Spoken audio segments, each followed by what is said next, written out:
te morís de espanto y casi miras como distinguido. Si cada tanto acunas en tu encanto y era tu mundo el ideal. Y su ideal, mi ideal, el de aquel se puede... Muy buenas noches, bienvenidas y bienvenidos a Último Bondi.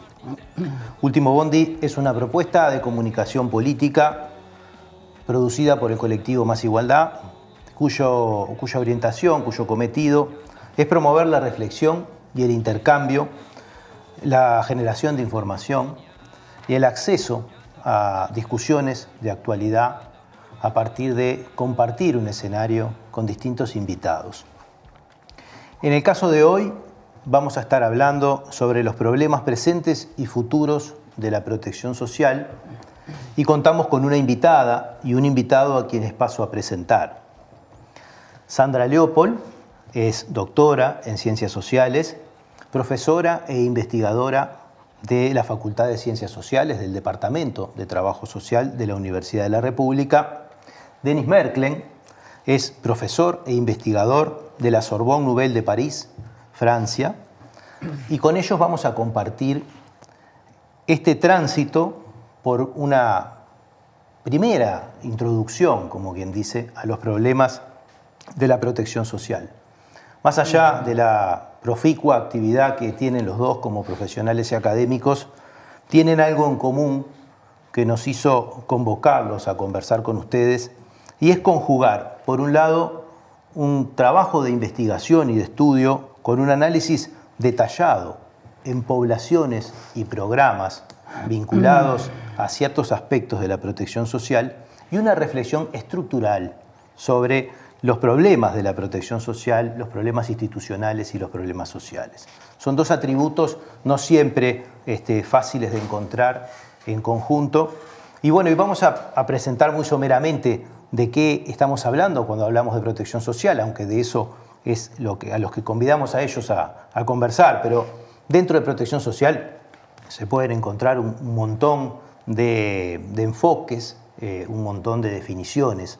Algunos que están vinculados más a cuestiones de asistencia social, otros que involucran mucho más la seguridad social y dentro de ella quienes lo reducen a la previsión social y aquellos otros que también pueden incluir asuntos de seguridad social en la vida activa, como vinculados al mercado de trabajo. Pero también elementos vinculados a las distintas formas de bienestar social vinculados a educación, salud, vivienda y demás cuestiones. Sí es bastante aceptado en distintas bibliotecas, por decirlo de alguna manera, que existen problemas en la estratificación, o sea, un problema de estratificación en la protección social, que es el acceso a calidades muy diferentes, ¿no? De satisfactores de las necesidades de la población, incluso en muchos casos riesgos y problemas de exclusión social, ¿verdad? También están en juego en estas cosas la pertinencia, la suficiencia, ¿no? Y una cosa por la que siempre es citada la protección social, que es por los resultados, ¿no? En política, en general, la protección social viene a la agenda de la mano de los resultados y en general la discusión política versa mucho sobre la asignación de las responsabilidades sobre esos resultados. Bueno, de todo esto vamos a estar conversando con Sandra y con Denis, y en este primer bloque les vamos a pedir que nos dejen una primera idea que tengan ganas de compartir con nosotros sobre protección social. Sandra, Denis, no sé quién quiere comenzar. Gracias. Sandra. Bueno, muchas gracias por la invitación y por este espacio de conversación, ¿no? Que ojalá sea de interés para otros. A ver, a mí la convocatoria me hizo pensar fundamentalmente en términos, cuando formulamos la expresión de protección social, yo inmediatamente pienso en lógica de cobertura, ¿no? De cobertura de la existencia, de las contingencias de la existencia, ¿no? Ese es para mí un punto de partida, de cobertura de las contingencias de la existencia, a punto de partida de una sociedad estructuralmente desigual, ¿no? Por lo tanto, nosotros tenemos colocado en términos punto crítico, cómo posibilitar, ¿no?, que la existencia de todos, ¿no?, pueda devenir como una existencia que pueda ser gestionada con ciertos niveles de satisfacción, de interdependencia, ¿no?, de interrelación con otros y no solo de dependencia con otros, ¿no? La protección supone una discusión acerca de el acceso en clave de derechos, ¿no?, el reconocimiento, el reconocernos iguales y libres, como aquella vieja formulación del proyecto moderno, digamos, ¿no? Entonces, la protección trae consigo, ¿no?, un debate acerca precisamente de cómo cada uno de nosotros, cada una de nosotros, puede conformarse como un sujeto de pleno derecho en la vida social, ¿no? Y cuáles son los caminos, ¿no?, las acciones que demandan una temática que podríamos decir, y pensando en algo que tú decías, Juan Pablo, ahora en la presentación, ¿no?, la tensión, ¿no?, permanentemente parecería ser que estamos en un terreno de conflicto entre expectativas y resultados, ¿no?, entre posibilidades efectivamente de satisfacer esta noción de igualdad y una realidad de hecho que nos devuelve una y otra vez, ¿no?, que este propósito no es un propósito sencillo de concretar.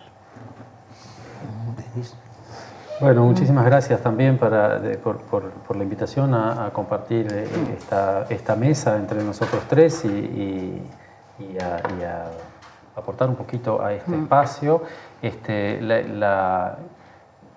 A mí me da una gran satisfacción porque es un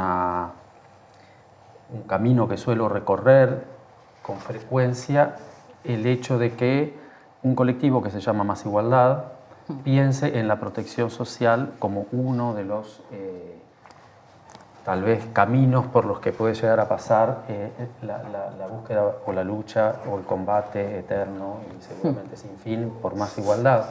Entonces hay una gran satisfacción ahí. Y otra gran satisfacción por el hecho de convocarnos a nosotros, investigadores, universitarios, docentes, a un espacio de reflexión política, porque creo que ese es un deber que nosotros tenemos. No dejaremos de ser sociólogos, ni investigadores, ni todas esas cosas que hacemos dentro de la universidad, pero es muy importante que podamos venir al espacio público a discutir desde nuestros conocimientos, desde nuestras producciones, de nuestros debates que tienen su lugar en el espacio de la ciencia, digamos, a estos otros espacios. Entonces, a mí me da mucha satisfacción.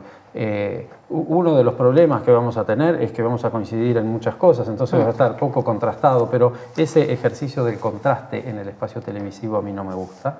Creo que los contrastes tienen que tener lugar en otro espacio. Entonces, el matiz tal vez sea más rico que la confrontación, ¿no? Entonces yo estoy así, casi que esas primeras palabras de Sandra me satisfacen para una primera ronda, pero tal vez podría decir la búsqueda de mayor igualdad a través de la protección social abre unos andariveles, unos rumbos de acción, unos espacios de discusión y de pelea también, porque esto no se resuelve solo debatiendo, hay que llevar adelante luchas sociales que hagan posible más igualdad a través de la protección social.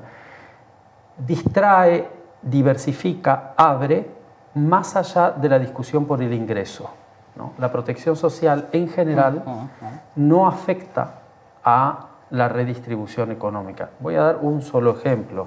Cuando nosotros instituimos una licencia por embarazo y maternidad, parto y demás para las personas que tienen hijos, y entonces le permitimos suspender su obligación de trabajar durante un periodo y mantenerle el ingreso y ciertos beneficios sociales para que pueda estar embarazada, tener su hijo, ocuparse de él exclusivamente en los primeros tiempos de vida. Incluso ahora en muchos países esto también es para los padres, no solo para las madres. Bueno, la estructura del ingreso no se modificó en nada. No dimos no cambiamos cuánto ganan los que ganan más y los que ganan menos, pero abrimos un espacio de vida en el que nos ocupamos de proteger y de protegernos de ciertos riesgos, porque efectivamente la maternidad, la primera infancia, la constitución de una familia son momentos extremadamente difíciles que necesitan de mucha energía, y cuando tenemos que hacer esto trabajando, nos exponemos a un desgaste, a riesgos para la infancia, para las madres, para las parejas, para los padres. Es decir, construimos vida mejor, una sociedad más cohesionada, posibilidades de integración social más satisfactoria, y como este es un derecho para todos, que sean ricos o que sean pobres, producimos igualdad, ¿no? Porque quienes tienen capital económico para brindarse esos espacios, tal vez no necesitan de la protección social para acceder a esos paréntesis en la vida activa, digamos. En cambio, una persona que trabaja en negro, que es pobre, que tiene que ganarse la vida todos los días, beneficiarse de esa burbuja que dura unas semanas apenas, ¿no?, es enorme, y es simplemente el acceso a un modo de sociabilidad menos competitivo, menos agresivo, menos expuesto, menos dura. La vida social es muy dura, es terrible y va a seguir siéndolo. Entonces, poder pelear, poder avanzar en la protección social es suspender un poquito, limitar un poco ese carácter intrínsecamente agresivo de la vida social, ¿no? Entonces, es por esos lugares que a mí me parece se debe apoyar una discusión que puede ser muy técnica, muy compleja, y tal vez avanzaremos hacia eso. Allí está un poquito, me parece, alguno de las bases filosóficas de la protección social. Decía Sandra, formalmente iguales, realmente diferentes. Hablabas, Denis, de suspender la dureza de la vida por lo menos en algunos casos donde, en algunos lugares de nuestras sociedades donde la vida es efectivamente dura, y hablabas también de que avanzar en más igualdad, ¿no?, elemento común en los dos lugares, en las dos exposiciones, implica un conflicto, ¿no? Hay un conflicto obvio entre la igualdad formal y la desigualdad real, ¿no? Hay un conflicto por solucionar, que quienes de una manera u otra abogamos por la expansión de la protección social lo podemos ver ahí, ¿verdad? Pero que quizás es un poco más amplio, ¿no? ¿Cómo podemos, de dónde viene este conflicto, ¿no? ¿De dónde viene este conflicto entre lo formalmente igual y lo realmente diferente, ¿verdad? ¿De dónde viene este conflicto que de una manera u otra no nos permite tener la igualdad suficiente, ¿no?, como para decir que quedan efectivamente suspendidas las durezas de la vida por un instante?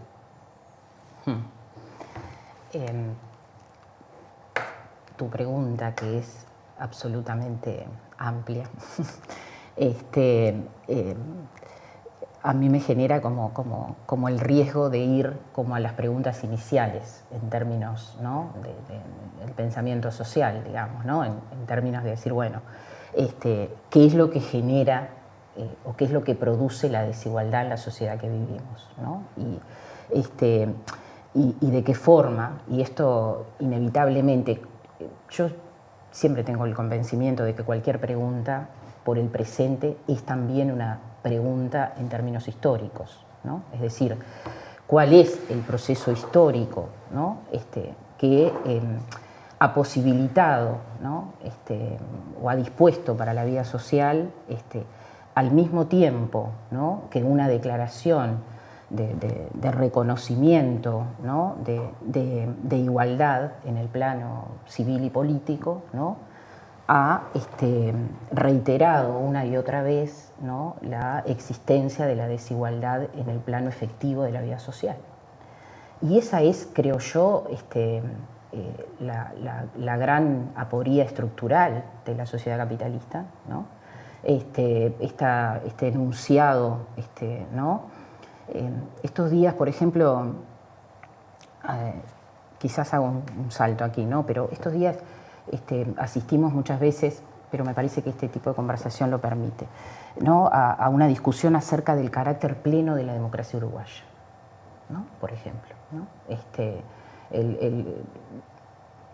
Y yo creo que es una discusión parcial, ¿no? En el sentido fundamentalmente, ¿no? Todos nosotros sabemos el valor de la democracia política, también lo aprendimos en la historia más reciente, ¿no? de nuestro país y del contexto latinoamericano, pero sabemos, ¿no? que la desigualdad en el plano de la vida social hackea sistemáticamente la existencia democrática, ¿no? Hackea sistemáticamente.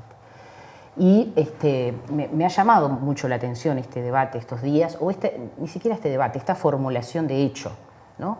Nosotros somos la afirmación de que somos una democracia plena, ¿no? Y esta cuestión además que nos coloca en relación siempre al contexto latinoamericano en índices y guarismos favorables en muchos aspectos del bienestar social, si se quiere, ¿no? O de la protección social.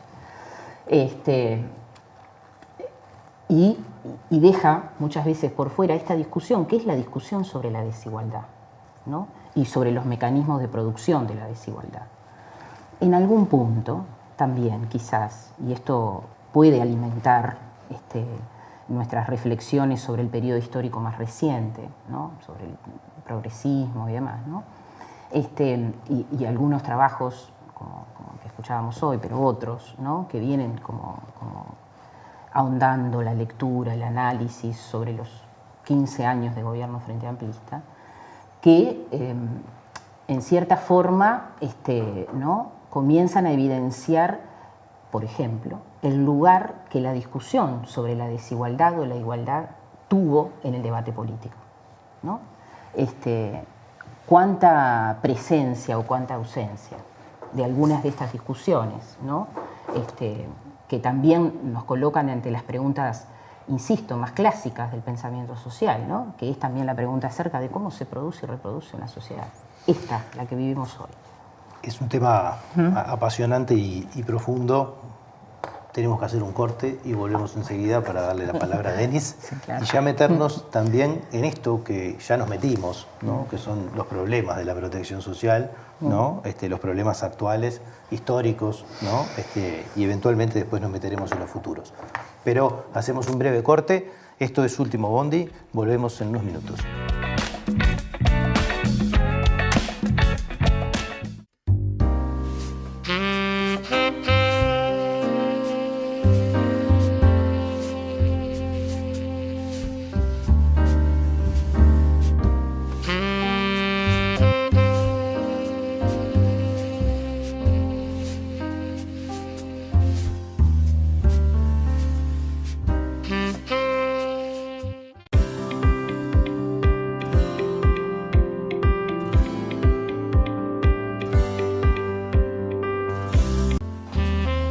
¿El periodismo es libre o es una farsa? Así lo decía Rodolfo Walsh. Apoyá el periodismo libre, apoyá Caras y Caretas. Da vuelta, ahí, tan. Es un honor formar parte de Caras y Caretas TV, donde hay lugar para todo tipo de contenido y también para el humor. ¡Sumate!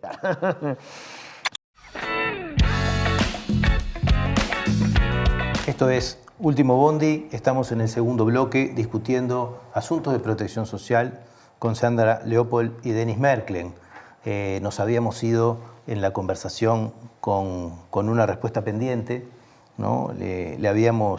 Habíamos convidado a ambos panelistas a reflexionar sobre el tema de la igualdad y la desigualdad y sobre las causas de esos asuntos. Denis. Y sobre los conflictos. Y sobre los conflictos. Que genera este problema, porque efectivamente cuando uno presenta la idea de la protección social, ¿quién podría estar en contra? ¿Por qué trae tantos problemas? ¿Por qué es tan conflictivo, ¿no? A mí me parece que la respuesta a los conflictos que despierta la institucionalización de la protección social puede permitir entender mejor también sobre cómo hacerla avanzar si pensamos el conflicto más bien como dos conflictos. Hay un conflicto que tiene que ver, uno podría decir, con el costo que tiene la protección social, es decir, casi desde una mirada economicista o económica, porque es también un poco más complejo, pero hay algunos agentes sociales que con menos protección social se benefician, porque son más libres, porque disponen de más recursos. En el caso de tal como se institucionaliza hoy la protección social, por ejemplo, porque un patrón tiene que pagar menos cotizaciones sociales o menos impuestos, y entonces si paga menos tiene más plata para él y entiende que eso es mejor.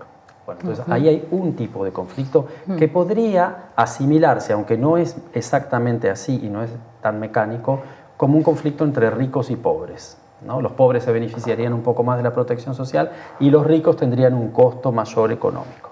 Eso podría ser así y tiene algo de eso y mucho de eso muchas veces.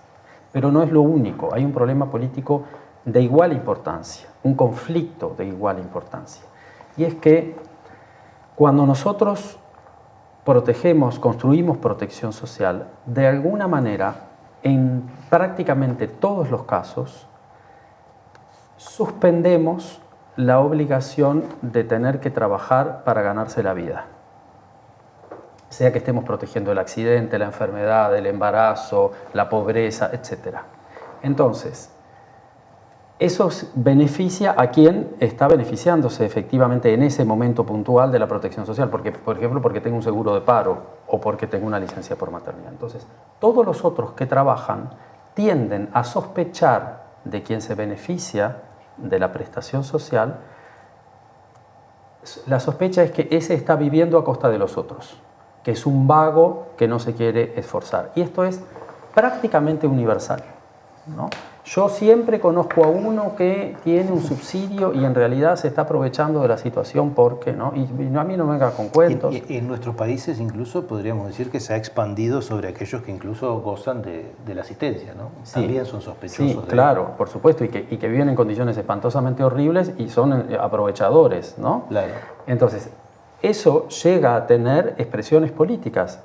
Todos los movimientos, hay muchos movimientos políticos. La última elección presidencial en el Uruguay tuvo esto como uno de sus principales componentes, porque efectivamente los gobiernos del Frente Amplio habían aumentado los espacios de protección social y los dispositivos de asistencia social y de transferencia de recursos hacia los más pobres, y entonces esto fue, digamos, inmediatamente se abre la posibilidad de una crítica política que en general viene de la derecha, pero que se apoya en este sentimiento muy generalizado y que existe en todos los países del mundo, de que quien recibe un beneficio social que resulta de una protección es un vivo, es un haragán, no lo merece, hay otro que lo merece más, etc.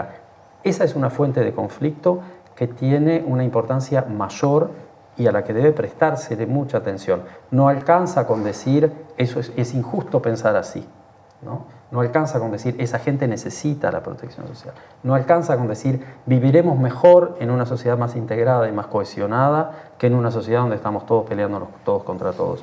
De todos modos, aparecerá esa sospecha que pesa sobre quien da la ayuda, se lo acusará de clientelista, de querer obtener algún favor de parte de quien la recibe, y de quien la recibe a quien inevitablemente se le va a decir, ese es un vivo que vive a costa de los demás. Ahora, este asunto al que vamos arribando y que va tomando centralidad en la discusión, nos plantea una especie de trampa de viabilidad social, ¿no? Porque cuando uno piensa cómo ir hacia una sociedad integrada, y cuando habla de una sociedad integrada piensa en reducir cierto tipo de conflictos y cierto tipo de desviaciones, podríamos llamarle, capaz que no es la mejor palabra en el sentido de lo que la sociedad acepta como bueno, pero es muy difícil poder transitar hacia una sociedad en esas características con los niveles estructurales de desprotección, ¿no? que existen por lo menos en las sociedades latinoamericanas, pero creo que esto se expande también a algunos otros rincones de las sociedades del mundo, capaz que no globalmente, y como que hay una especie de construcción de economía política que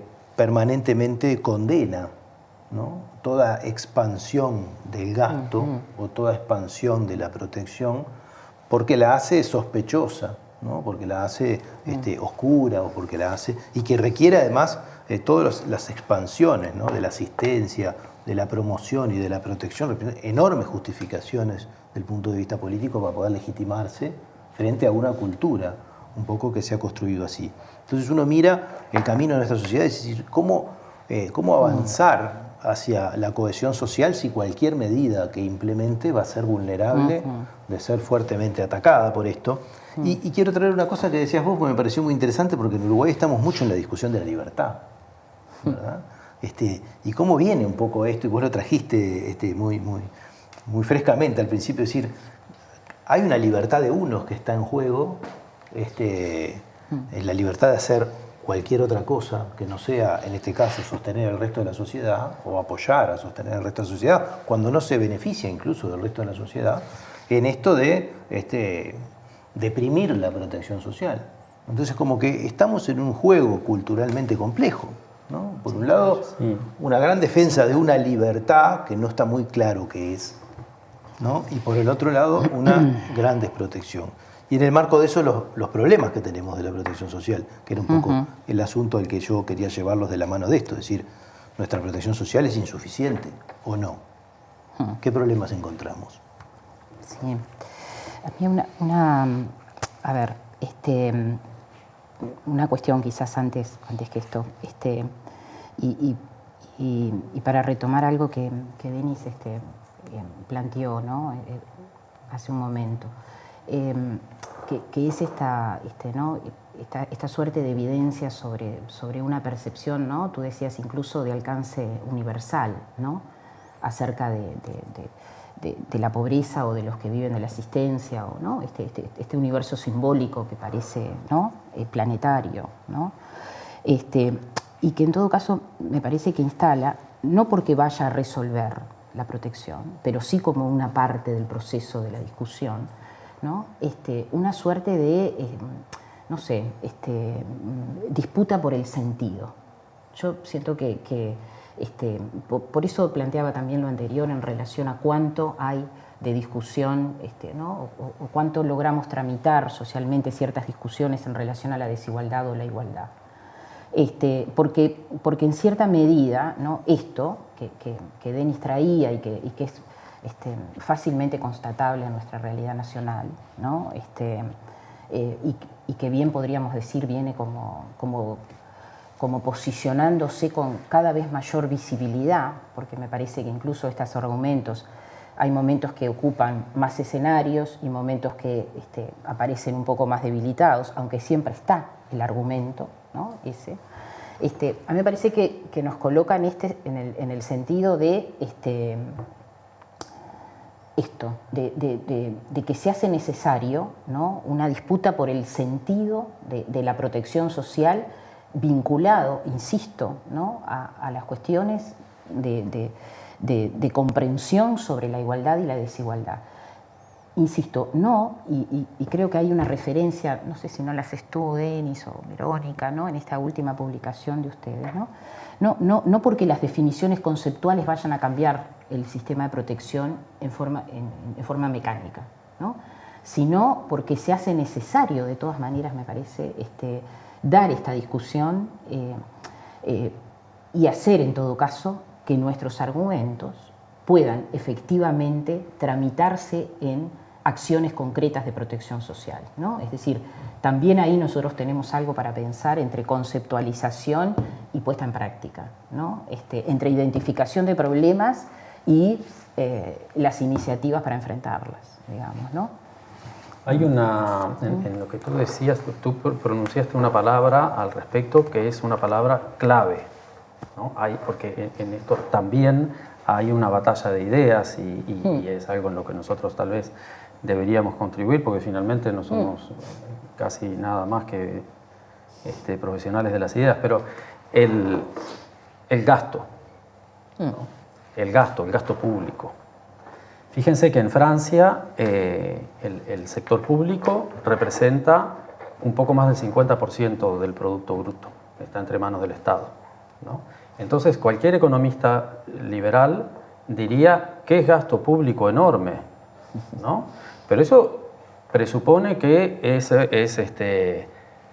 una visión contable absolutamente reductora y simplificadora de la vida social y de las instituciones, del funcionamiento de la economía, de todo, que es como si estuviésemos diciendo gasto tanto dinero y me gasto un montón de plata en comprarme helados o juegos videos o alguna cosa que podría ser innecesaria y superflua, claro. Hace unos años nosotros hicimos un trabajo muy importante de lobby sobre el Banco Interamericano de Desarrollo, cuando el Banco Interamericano de Desarrollo era un gran promotor del liberalismo en el continente, en América Latina, porque no teníamos estadísticas sobre la cultura, ¿no? Y los ministerios de cultura eran en general vistos como un espacio donde el Estado gastaba dinero. Esto era una manera era más o menos lo mismo. Cualquier país como los Estados Unidos, por ejemplo, se da cuenta de que la cultura es un enorme productor de riqueza. Alcanza con mirar Hollywood o Netflix, ¿no? O sea, no sé a quién se le ocurrió que la cultura debía ser vista solamente como gasto. Entonces, Francia, por ejemplo, que tiene un Ministerio de Cultura con un presupuesto colosal, favorece el turismo, la producción de teatro, de cine y de todas las cosas que tienen que ver con la cultura. Es un gasto que produce mucha riqueza si solo quedásemos en una observación monetaria, o sea, transformando. Tenemos un enorme problema que es el de haber hipostasiado el criterio contable como si ese fuese un criterio económico, y el criterio, mucho más grave aún, como si el criterio contable fuese la única vara con la que tenemos que discutir política. Entonces, estamos entrampados ahí, en la contabilidad de la vida pública y de nuestro proyecto político. Porque, otro ejemplo un poco más cercano de lo que nos interesa, en Grecia, cuando fueron las políticas de austeridad que se aplicaron hace unos pocos años, luego de la crisis del 2008, los agentes que le exigían reducción del gasto al Estado griego fueron achicando, cortando, hasta que llegaron a las jubilaciones, las pensiones. Bueno, había que reducir porque había mucho gasto en eso. Hasta que descubrieron que detrás de un jubilado había familias enteras que vivían de esa jubilación y que esa jubilación era un extraordinario amortiguador de la terrible crisis económica que vivió Grecia.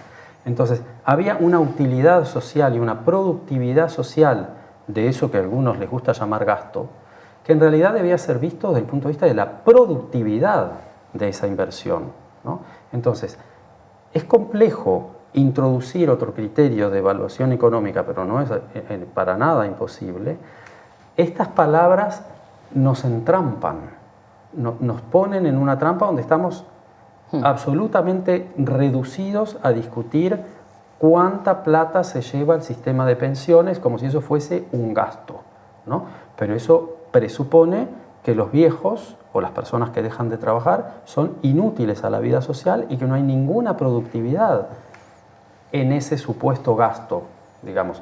No se ve eso como la remuneración de una actividad social que deja de funcionar en el circuito del mercado, pero que eso no quiere decir que sea de nulidad económica. No, nos tenemos que ir al tercer bloque y quiero aprovechar un poco esto que estabas planteando. Hace unos días miraba un reclame de una propaganda del Partido Laborista Inglés que hacía un análisis de cuánto movía la economía cada recurso que llegaba a los hogares, ¿no? En este sentido incluso, pero mirando el lado económico y economicista del asunto, pero de todas formas respaldando esta idea de que el mercado interno mueve la economía, ¿no? Claro. Y bueno, ahí hay varias estadísticas que muestran, ¿no? Uruguay el peor país en nivel de inversión en la pandemia. Uruguay el país que más va a demorar en llegar a tener el producto de 2019, que más va a demorar en su recuperación, ¿no? Uruguay, país que no invirtió lo suficiente y que sobrepasó todas sus metas de ahorro en el medio de la pandemia, ¿verdad? Es el país más rezagado desde el punto de vista económico, ¿verdad? Y otro tema que me parece interesante que es esta visión, ¿no? Hace poco leía un artículo sobre una evaluación sobre la renta básica en un país, creo que era, no sé si era en Islandia o en un país de Europa, del norte de Europa, y que llegaban a la conclusión de que el experimento no había tenido los suficientes resultados porque lo único que había mejorado era la felicidad de la gente, ¿no? Entonces uno dice, bueno, obviamente que hay cosas para leer de bibliotecas muy distintas, y es verdad que venimos reduciendo el pensamiento a un espacio tan pequeño en el cual solamente caben cuentas que bueno. Pero con esto que son en el fondo, esta idea de cuál va a ser nuestra seguridad social en un mundo que envejece, ¿no? La cantidad de gente que va a poder efectivamente trabajar en el medio de esta disruptividad de la cuarta revolución tecnológica, volvemos en el tercer bloque, donde queremos plantearnos algunas ideas de futuros problemas de la protección social.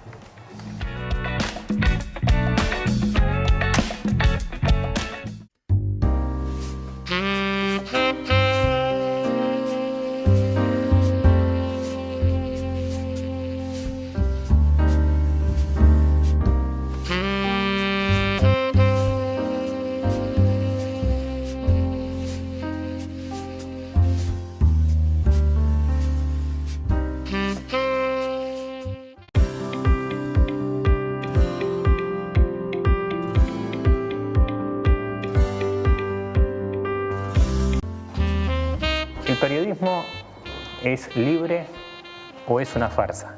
Así lo decía Rodolfo Walsh. Apoyá el periodismo libre. Apoyá Caras y Caretas. Da vuelta, ahí, tan. Es un honor formar parte de Caras y Caretas TV, donde hay lugar para todo tipo de contenido y también para el humor. ¡Sumate!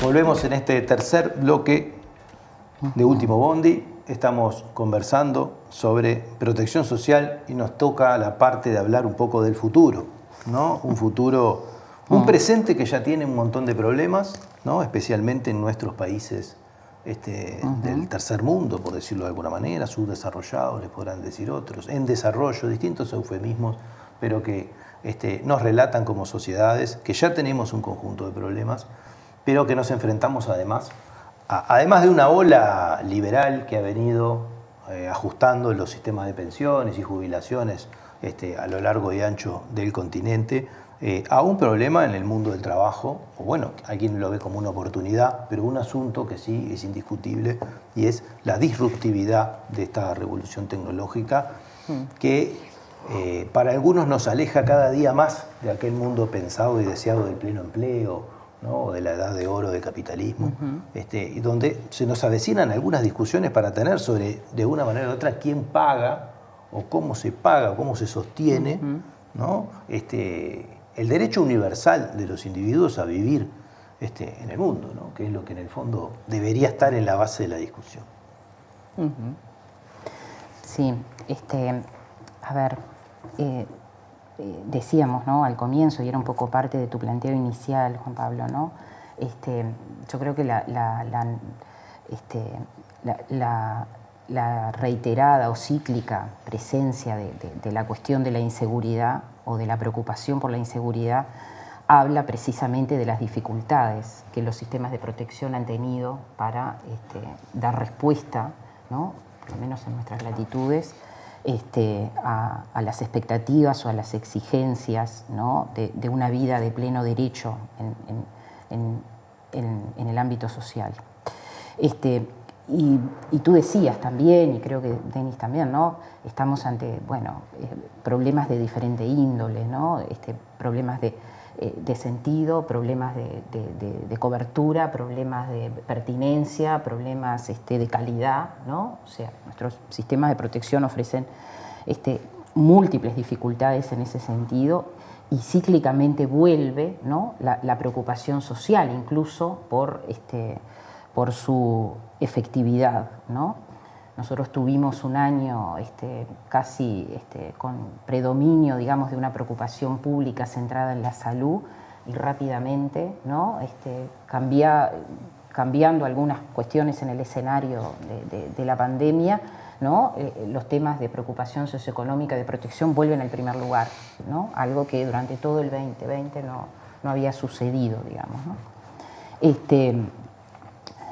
Yo no sé si puedo precisar, ¿no?, proyecciones claras de futuro. no sé, creo que hay hay algunos puntos que es necesario considerar. Una vez más, el debate sobre el papel del Estado, ¿no?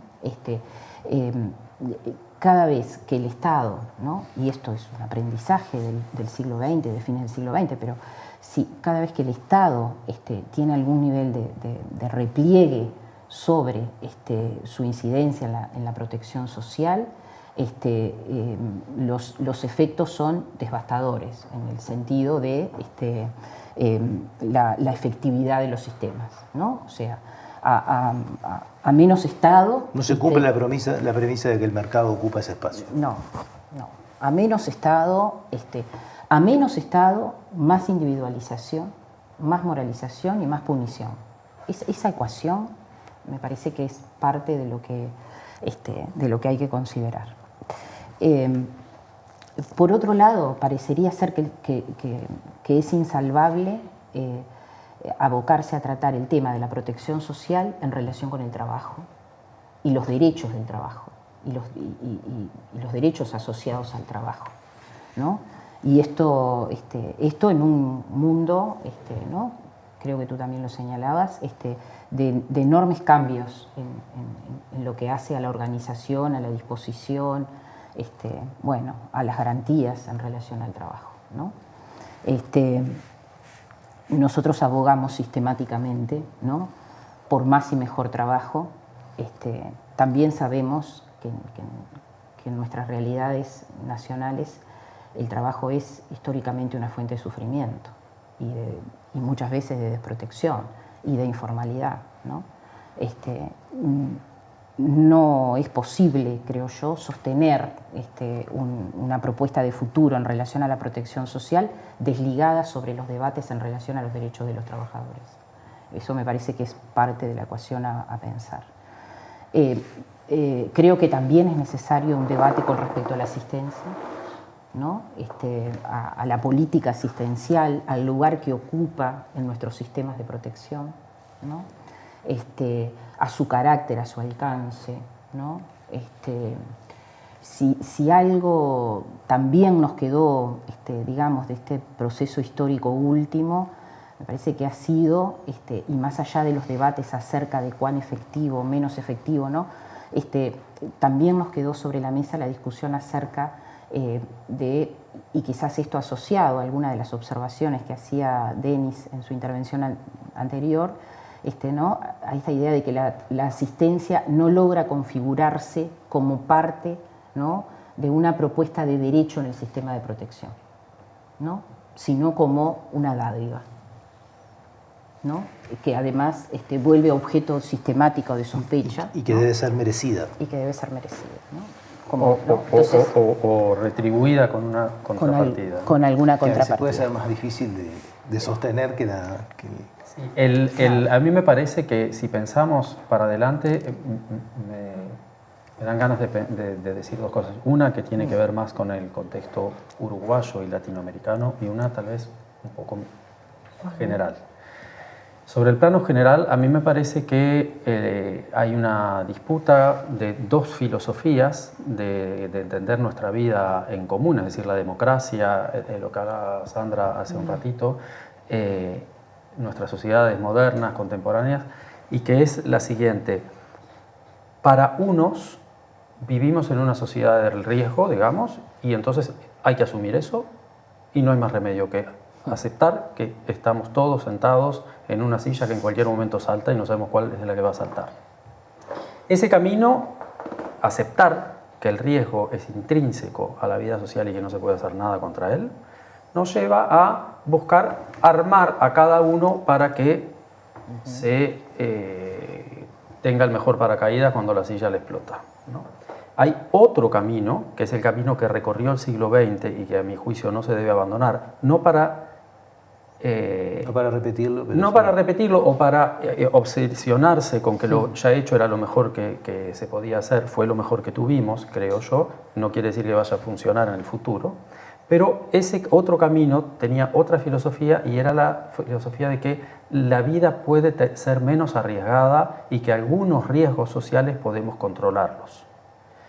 Entonces, como di el ejemplo de la maternidad, puede dejar de ser un riesgo, o como di el ejemplo podemos pensar en el ejemplo de la vejez, o de tantísimos otros, o de la enfermedad, tenemos vacunas, es menos arriesgado que no tenerlas, por ejemplo. Bueno, entonces se puede dar una batalla y hacer que la vida social sea menos agresiva y menos dura. Y esto supone regulaciones sociales. Por ejemplo, toda la batalla que se dio sobre la reducción del tiempo de trabajo nos hace una vida un poco menos sometida al riesgo. Los otros piensan que ese es un trabajo inútil, que hay que aceptar, que hay que armar el riesgo, que hay que someterse al riesgo y que no se puede hacer nada contra eso. Que no hay que regular el mercado de trabajo. Y sobre todo que no hay que regular el mercado de trabajo, ni la competencia entre las empresas, ni la competencia entre los estados, ni ninguna de todas esas La libertad cosas. de algunos. Exacto. En el caso de América Latina, a mí me parece que Uruguay exploró y transitó algunos espacios que son muy importantes. Tú planteaste uno de los corazones del desafío es alrededor del trabajo. El enorme problema que tiene, el enorme déficit social que tiene América Latina es el volumen de su trabajo desprotegido, el trabajo en negro. Uno de los pocos gobiernos progresistas de la serie de gobiernos progresistas con la que se inauguró el siglo XXI en América Latina, en combatir exitosamente el trabajo en negro fue el uruguayo, ¿no? Que como sabemos redujo en una proporción importante, que es insuficiente, pero ahí hay una batalla crucial, porque el trabajo en negro en el tema de esta mesa debe ser pensado como trabajo desprotegido, es el puro trabajo a cambio de una remuneración económica y nada más. O sea, el puro contrato diario de yo realizo una tarea y recibo un pago por ello. Eso es trabajar en negro. Entonces, eso es trabajo desprotegido. Ese combate no puede ser eliminado de ninguna manera y ahí interviene otra gran tendencia que no es uruguaya, que la excede y ni latinoamericana, que excede, y que es que las nuevas tecnologías proveen de un arma poderosísima a los empleadores para pasar por el costado de la protección social. Es decir, para imaginar formas de contratación, la famosa uberización de la economía de la que tanto se habla, es en realidad una gambeta al Estado social y a la protección social que se vuelve posible por la revolución tecnológica. No es una batalla que se da en el Parlamento, es una batalla que la dan los ingenieros, ¿no? Y ahí hay mucho por hacer. Y el otro paquete de riesgo y camino muy probable con el que nuestras sociedades se van a enfrentar y que de alguna manera los gobiernos del Frente Amplio anticiparon, de manera mucho menos exitosa, creo yo, pero se abrió una puerta para la sociedad uruguaya muy interesante, es el problema de la dependencia dada por la vejez, ¿no? El famoso programa de cuidados, de alguna manera le permitió a la sociedad uruguaya de asomar la nariz a qué respuestas públicas deben pensarse para ese enorme problema que inevitablemente va a recrudecerse y que vamos a tener que enfrentar. Entonces, ahí hay proyecciones hacia el futuro que forman parte de nuestro presente y de nuestro pasado reciente. No tenemos que pensar que el mundo va a ser, no sé, vamos a vivir como en Marte. Hay una proyección del pasado hacia el futuro, entonces el futuro es muy incierto, no sabemos muy bien cómo va a ser, pero algunos indicios de lo que nos espera mañana de mañana tenemos. Se nos está terminando el tiempo y no quería tomar unos últimos minutos para hacer una reflexión sobre algo que trajo Sandra, pero que también está implícito en lo que plantea Denis y que yo traía al principio en la introducción, que es nos avanzamos sobre una sociedad que va a ser enjuiciada, como siempre. No puede ser de otra manera, pero quizás con más énfasis que nunca por sus resultados. Y en general ahí aparece en la arena política la discusión por la asignación de las responsabilidades. Sandra nos hablaba de la moralización y la individualización, y esto viene un poco a cuento sobre esta idea que ha venido un poco de la libertad, ¿no? Que en realidad es la libertad, cuando uno empieza a discutirlo un poco, es la libertad de algunos pocos, ¿verdad? Y no es la libertad de todos de elegir en el mundo y en las circunstancias que están viviendo. Pero después hay un proceso de asignación de responsabilidades como si esa libertad hubiera existido. Y estoy tomando la mejor versión del liberalismo, ¿no? Que fue aquella en la que tú tomaste tus decisiones. Sí, ¿no? claro. Una breve reflexión sobre ese asunto, porque lamentablemente las políticas públicas, y en especial las políticas sociales, están repletas de responsabilización de los individuos y también de las instituciones, ¿no? Estamos por desarmar instituciones que podrían ser útiles para algo, que deberían ser reformadas, mejoradas, entonces, seguramente, pero que han sido puestas en tela de juicio de tal forma que no es posible que sobreviva su legitimidad, pues ha quedado entre paréntesis. Una reflexión sobre este tema. Yo creo que a esa ecuación de la individualización y la moralización, yo decía, también esa ecuación se acompaña después también con el punitivismo, ¿no? O sea, es como la trilogía, maldita, ¿no? Claro, con la que pensar el conflicto social, en definitiva, ¿no? Y en todo caso, ¿no? Y quizás para retomar algo también que Denis decía, ¿no? Con respecto al siglo XX, ¿no? Eso creo que nos delata como sujetos del siglo XX en algún sentido, pero... Quiere decir que estamos viejos. Claro, pero además estamos aquí. ¿No? Es el camino recorrido, el mejor camino recorrido en el siglo XX fue el camino, digamos, de las estrategias colectivas para la resolución del bienestar, ¿no? Esas son las mejores versiones, ¿no? Entonces, pensar en extremar la opción individualizadora del conflicto, ¿no?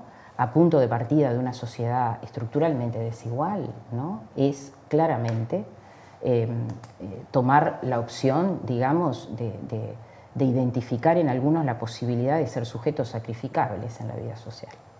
Porque ya sabemos, ¿no? Que no es posible lidiar, ¿no? Con todos, ustedes lo decían, ¿no? Todo el nivel de adversidad y dificultad que tiene resolver la existencia en condiciones de desposesión, ¿no? Por lo tanto, aprendizaje del siglo XX, bueno, la necesidad, en todo caso, de la cobertura en lógica colectiva y en lógica de derecho. Esa es nuestra mejor versión. No sabemos si eso es, digamos, lo que terminará resolviendo los dilemas del comienzo del siglo XXI, ¿no? Pero es lo que tenemos para apelar, es lo que sabemos que genera ciertos niveles de bienestar, ¿no? Está en la caja de herramientas. Está ahí. Lo otro también sabemos lo que genera, ¿no? O sea, el extremo de la individualización también sabemos lo que genera, ¿no? Esto, la posibilidad, ¿no? de que la vida devenga para algunos en buenas condiciones y para otros absolutamente, ¿no?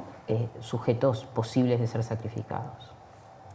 Y no solo sacrificados en todo el sentido, ¿no? Sino para tener presente que tampoco salvar el cuerpo, en todo caso, es la lógica a la que aspiramos en términos de existencia social, ¿no? Es otra cosa, ¿no? Respecto a la responsabilidad, ahí también hay un enorme tema, una enorme cuestión política. En nuestro último trabajo de investigación aquí en Uruguay, al que hacía referencia Sandra, nos sorprendió muchísimo la importancia que tenía un parámetro de observación que movilizan mucho los economistas respecto a incluso economistas de izquierda respecto a las políticas sociales, que clasifican en políticas sociales contributivas y no contributivas, ¿no? Que es un criterio contable, efectivamente. Yo por esto di dinero o doy dinero para que funcione un sistema, en el otro caso no. Contribuyo o no contribuyo.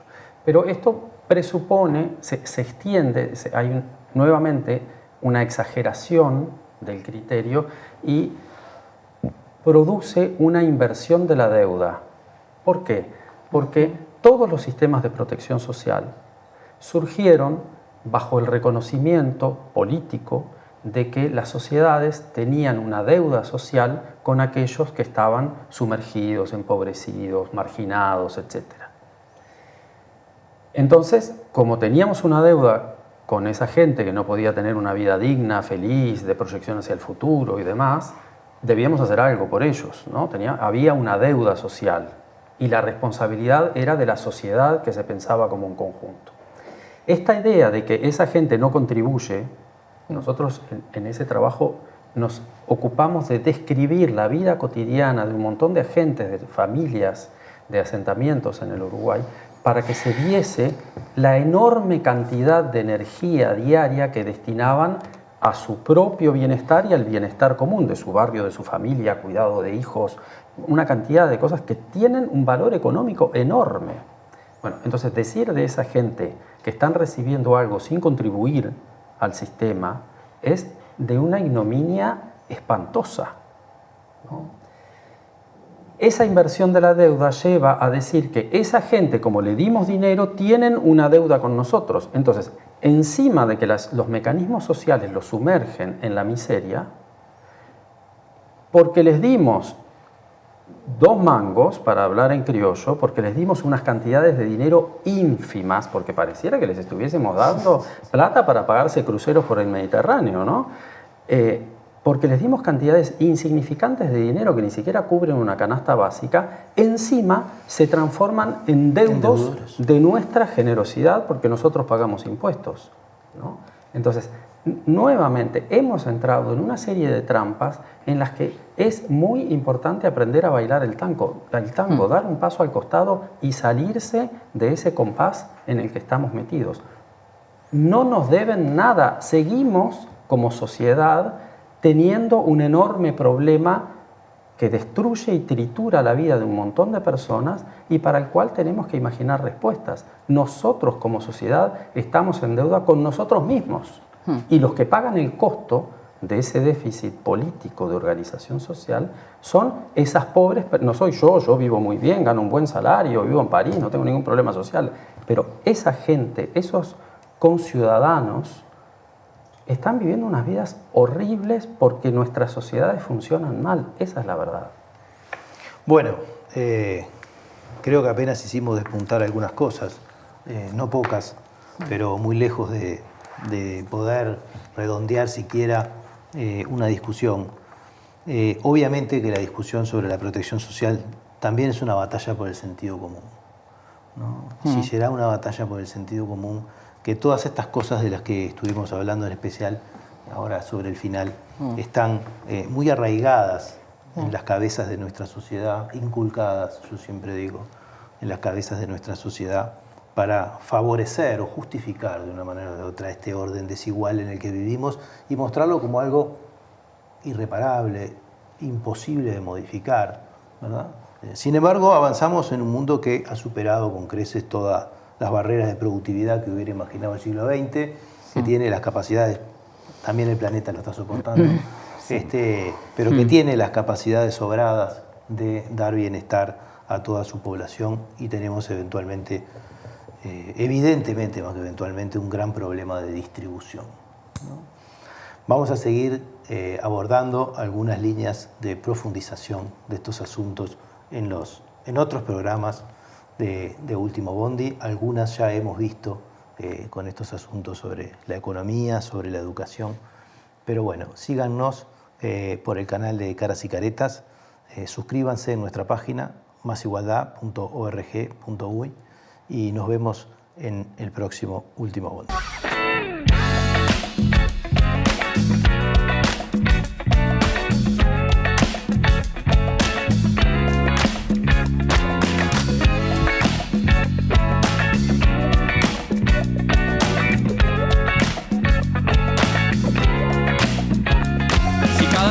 Te morís de espanto y casi miras como distinguido.